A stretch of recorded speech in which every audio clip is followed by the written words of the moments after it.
So, you want to hear a story, huh? I'd be right happy to. I can't believe it's been almost 6 years now since we had Borderlands 3. And it's crazy to think that that thing came out all the way back in 2019. What year is it? Either way though, Gearbox's latest effort in the long-running looter-shooter series is here with Borderlands 4. And if you've played any of these games in the past, then yeah, you already know what you're in for. This new entry doesn't really change things up all that much, so if you've been itching to jump back into that partially cel-shaded world and lose track of the amount of things you've shot at, well then, I don't think you're going to be disappointed. And in the 30-something hours I've spent with this thing, I'd say that I enjoyed most of what I experienced. Having said that too, I do realise that 30 hours is a bit of a drop in the ocean compared to the time that some people sink into these games. Either way though, if you want to know what the whole thing's about from a fair weather fan who's played every game in the series, well then, stick around. The fun begins. Right, so the basic premise is that Borderlands 4 takes place on the planet of Kairos, years after the events in Borderlands 3 when Lilith planted Pandora's moon into Elpis. A game which had a lot of writing and content I'm sure we'd like to pretend never happened. Gods don't negotiate. Gods don't negotiate! Anyway, this has destroyed a veil that was hiding Kairos, now exposing its existence and revealing a figure known as the Timekeeper, who's controlling the population with these neural bolt things that he's planted in everyone's neck, which basically gives him free reign to hop into anyone's mind and assume control, like he's pairing up with Bluetooth. Everyone who's managed to resist the influence have formed different militia groups, now spread across the planet and attempting to fight back in different ways. Outlander! You fighting or sleeping? And as a Vault Hunter heading to Kairos, you're quickly captured by this guy and get a bolt of your very own put into the back of your neck. This bolt is that guiding hand. Before being saved by the Crimson Resistance and then crashing on the planet.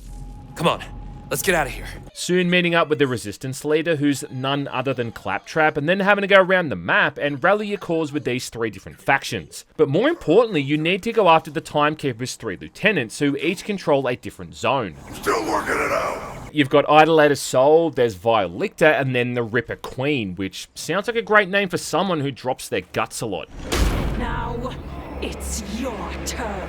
And then only by getting the 3 bolts out of each of them can you then unlock the city where the Timekeeper resides and hopefully bring down his whole empire. What is interesting about this one too is that during the cinematics, for what's the first time in the series, you actually see your character in all the cutscenes, walking around in your custom outfit and interacting with people. Some of which are returning faces, which I'll try not to spoil. And I will say too that the writing in this is far less obnoxious than it's been in the past, especially when compared to Borderlands 2 and 3. I mean, it still does have a bit of goofy stuff here and there, but the amount of Claptrap content, for instance, is minimal at best. And most of the characters treat the situation seriously without making bizarre, out-of-place jokes all the time.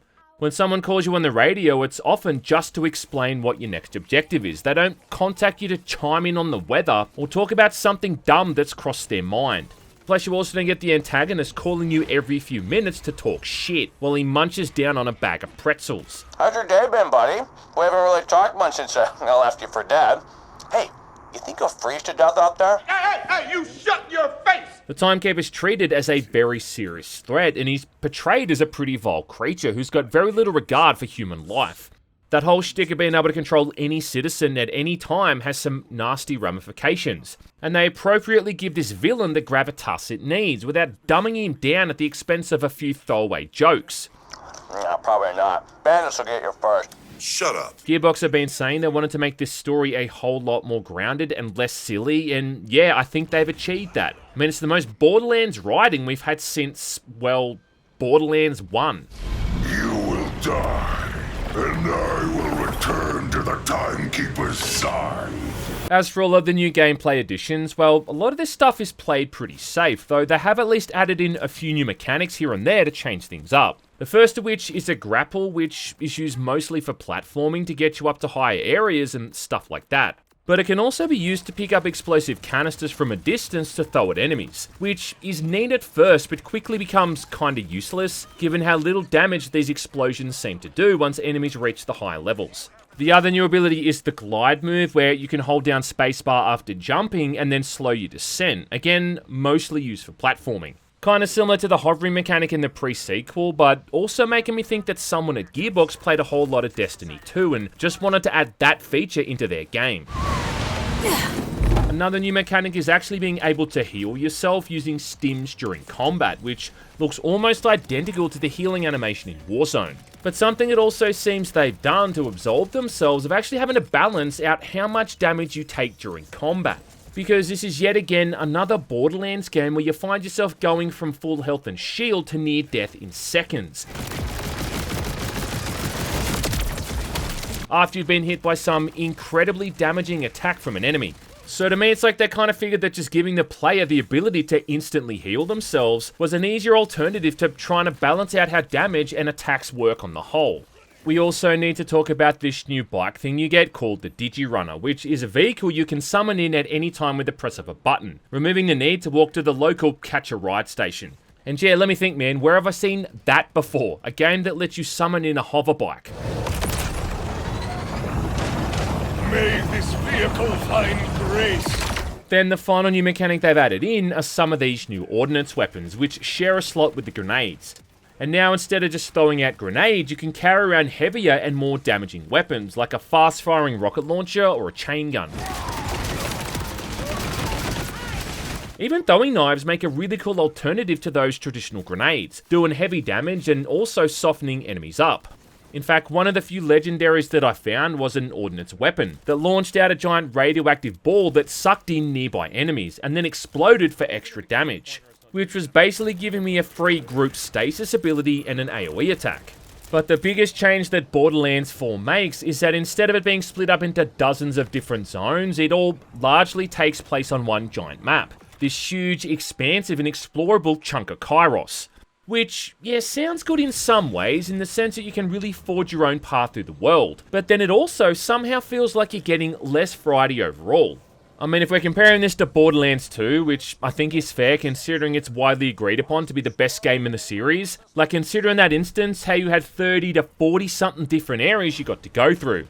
You had Liesberg, the Dust, Bloodshot Stronghold, and then the massive city of Sanctuary among a whole bunch of others.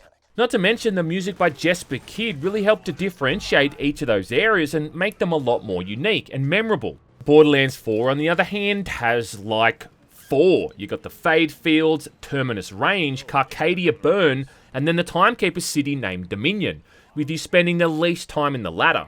And while you do get some one-off environments for boss fights and a couple of other missions, 99% of the game is spent moving around one of those main 3. In the old games, you'd head to one of the main hubs, you'd chat to a bunch of NPCs, and then head off on your merry way, out there into the world to complete the main and side missions you'd just picked up. It was a simple formula that all of the hub areas used for the entirety of the campaign, but it worked well, because it was structured so you could bulk up on all the missions in one spot, and then come back and turn them all in again. Now though, it's just this giant amorphous map that has no real flow, with missions and settlements all over the place. Along with random open world gimmicks added in as well, like safe houses you can claim for extra fast travel spots. Well, how about this one? Hacking into propaganda towers. The people of Kairos deserve to hear their own voices. Or just the kind of crap that every open world game seems to have these days. Rookie, you've done us proud today. They've evenly got these randomly generated contracts, which are like smaller side missions where you got to kill a certain amount of enemies in a zone or something like that. Contracts which just seem to be infinite, popping up in every single safe house in town. My precious, irreplaceable treasures. Along with things like world bosses randomly appearing on the map, which are super tough encounters you almost need a full team for. I think it might be the axe in his face. The other thing is that I just found navigating the map to often be really confusing, because while the game gives you a marker of which route you need to take, this isn't always super accurate. And I still found myself having to check the map screen every few seconds to make sure I hadn't gone off target. You'll also just keep seeing the same few enemy types regardless of where you are on the map. For instance, you'll fight the same looking manglers, which are basically reskinned skags by the way, in every area. The other thing is that the performance here often kinda suffered, with there being frequent stuttering as I was moving around. Probably because the game was having to constantly load in the next chunk of the map. something which, by the way, never happened in the other games. Due to them being smaller spaces, it could be loaded in at once. And while I don't usually have performance issues with most games, I do want to say as well that this game seemed to absolutely fry my CPU, with temperatures rising up to around 90 degrees even when nothing was happening. And no, before you say it, changing my settings around didn't seem to fix this either. Nice screensaver. And while Borderlands 4 does look pretty good on the whole, I don't think this is justified given how it looks overall. I mean, don't get me wrong, it's not a bad looking game, but it's hardly leaps and bounds better than Borderlands 3. It certainly shouldn't perform worse off in that regard. It also seemed to be pretty buggy, with glitches being somewhat common. What the fuck is going on there? A few times, for instance, it also went from day to night in about 5 seconds. I mean, what is this? The Gotham City Stock Exchange scene from The Dark Knight Rises? None of that matters now. When it comes to the classes and the combat and all that stuff, which is all anyone really cares about, I don't know if I can really go all that in depth here, simply because there really is so many different options and paths you can take. And unless you've spent like 30 hours playing as each character, it is a little bit hard to give anything other than a basic cursory observation onto what they're about. Either way though, I can tell you you've still got 4 different characters to choose from, with each of them being vastly different at the last. You got Amon, Rafa, Harlow, and then Vex. And then, much like Borderlands 3, they've each got a few different action skills you can choose from, with each of them then having their own individual skill trees, giving the player a pretty insane and, to be honest, overwhelming amount of decisions to make, all of which take a fairly long time to actually come into play, considering it's not until you're about level 15 or so where their abilities really start to take off. Now, I started playing off as Rafa, who sort of fills in the role as the basic soldier class, being an ex-TD or commando. And this guy's skills are all connected to his exosuit, with there being a couple of different options there with the shoulder cannons, as well as knives that grow out of his back. Using the basic cannons is pretty simple. You just press F and then these things fire on everything in your field of view.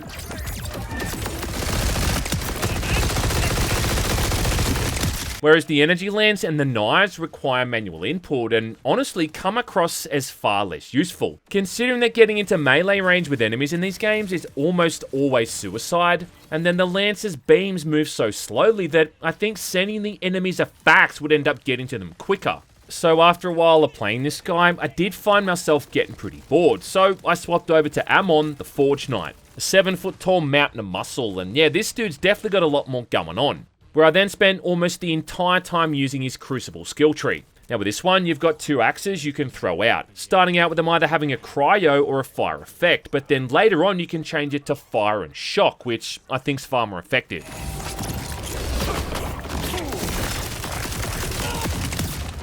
If you hold down the ability button, however, he instead activates his Forge skill and throws both axes out together, which then boomerangs back to him, doing extra damage to enemies that were previously hit by it.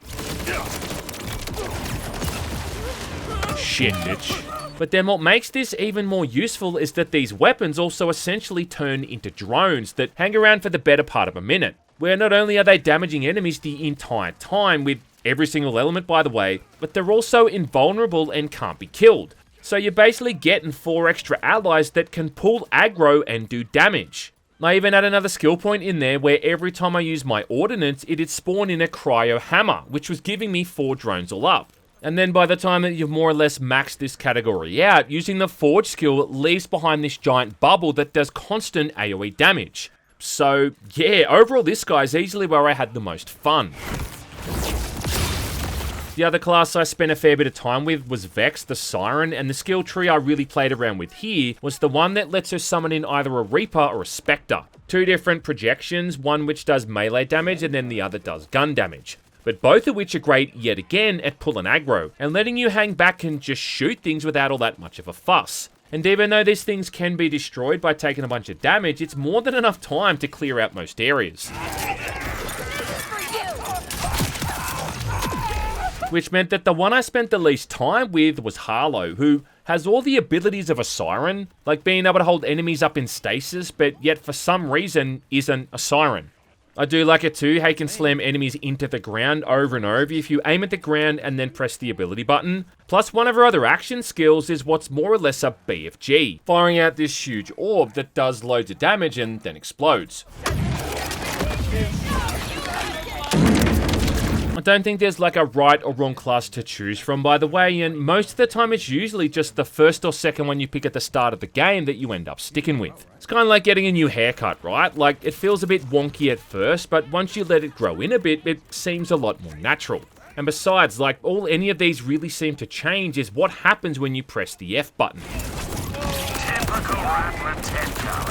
And on that note, it definitely feels like there's more of a focus here on using these skills over the actual guns. It always felt like in the older games, especially Borderlands 1 and 2, that if you had a solid weapon, you didn't really need to worry too much about your action skill. I'd even argue for characters like Brick and Mordecai that by the end game, you hardly use those skills at all. The same thing could be said to some extent about Borderlands 2. I mean, yeah, you definitely used them, but it felt like they were more of an overall assist to your weapons. And when used in tandem with the guns, everything would all come together. Here in Borderlands 4, though, it really feels like the guns play second fiddle to these action skills. Especially late game, where all I was doing was just waiting for those cooldowns to end so I could throw them out again, making it far more of an action RPG now than a first-person shooter. I mean, it still does depend a whole lot on the right elements for each enemy type, which means shotguns for shields, corrosive against armor, and incendiary against flesh. But the action skills still seem to do way more damage during combat, along with the fact that a lot of these also have elemental effects of their own, removing the need to constantly swap back and forth between different guns during combat, which by the way is so fucking tedious, given the slow swap speed and reload time. It also feels like there's less of an emphasis on all of these creative, wacky weapons, and in fact, you don't even really get told anymore what your rewards are going to be for missions. What? Yeah, I feel like we really need to talk about the way this thing handles rewards, which might be the most unexciting way the series has done it yet. Because when you get a mission briefing now, it just gives you a broad description of the reward, just telling you what kind of weapon or item you're gonna get and what rarity it might be. Like, it's literally just gonna say your reward for this mission will be a gun. Fuck! I mean, what happened to all the creative weapons and items you'd get as a reward for some of these missions, you know, that had the funky names and bizarre properties? And look, on the one hand, it is cool and impressive how guns can have parameters from multiple manufacturers. Like maybe you might find something that has the benefits of both the Jacobs and a Tedior gun. But none of these feel unique or thought out anymore. It's just like they've been designated those properties by RNG, which they probably have. So where's the incentive for me to finish these missions if I'm not even going to be enticed by something cool when I do it? If all I get as an indication of the reward is a fucking placeholder icon. This also leads into how your rewards now come in boxes that you have to manually open in your inventory. I mean, it's not enough for the items to just go right into your backpack anymore. No, you have to go through a second interface and open these up one by one, like you're opening up a goddamn loot crate or something.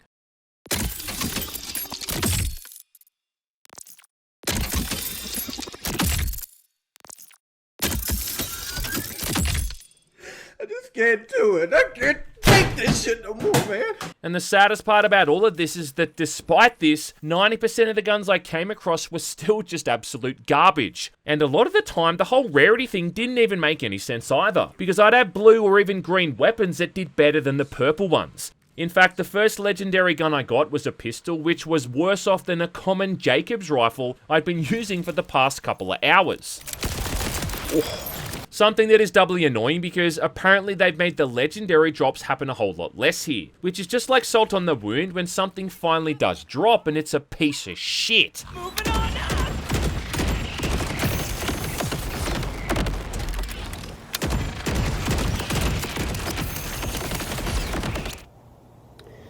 My disappointment is immeasurable. I mean, like, don't get me wrong, there's definitely decent weapons in there. In fact, they even brought back TK's Wave. And I'm sure that buggering around in all the endgame content is going to dig up some awesome weapons too. But you shouldn't have to spend 20 hours in the game to get to that point. That's what I'm trying to say.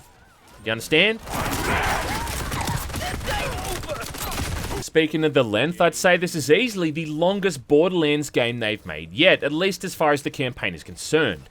And while I did start off trying to do a lot of the side content along with the main story, it did become apparent that this is going to make it a very long journey if I kept that up. Even after you've taken out those 3 lieutenants, you've still got a good 4 or 5 hours left before you actually take on the Timekeeper. So it does kind of feel like it goes on and on there a bit towards the end. And yes, like I know all of the Borderlands games have these lengthy campaigns, but this one definitely feels like it's going on for a lot longer. Especially because of how artificially difficult some of those last few areas are, where the enemies seem to be 2 or 3 levels higher than the player. For no other reason, it seems, than just to pad out the runtime. Why are they all 4 levels above me? I mean, it's not like they become more intelligent or add any new tricks in. They just have quadruple the amount of hit points. But if it at least tried to keep things interesting or come up with some new ideas, maybe this would have been fine, but it's really little more than just running from one combat arena to another, taking on these spongy enemies which all have the ability to put you into second wind mode in nanoseconds. And you know what still brings my piss to an absolute boil here? Is the amount of times you get knocked down into second wind mode, only there's no enemies nearby to kill so you can recover in time.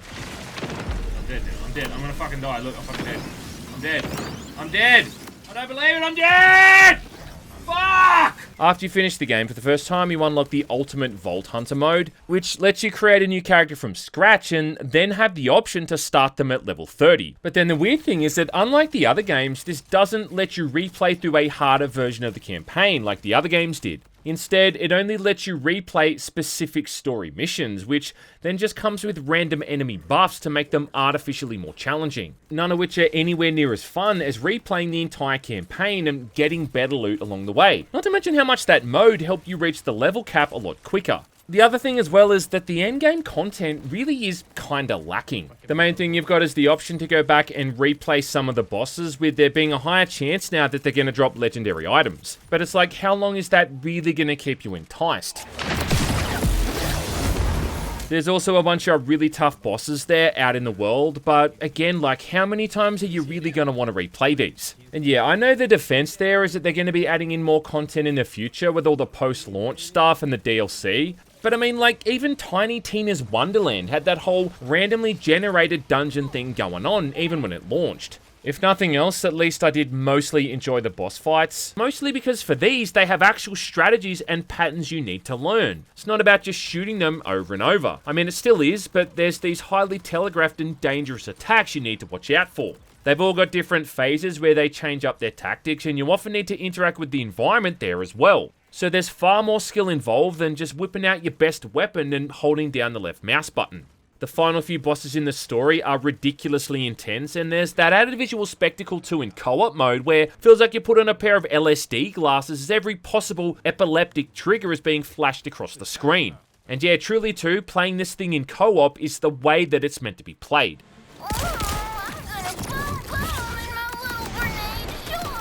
What the fuck was that?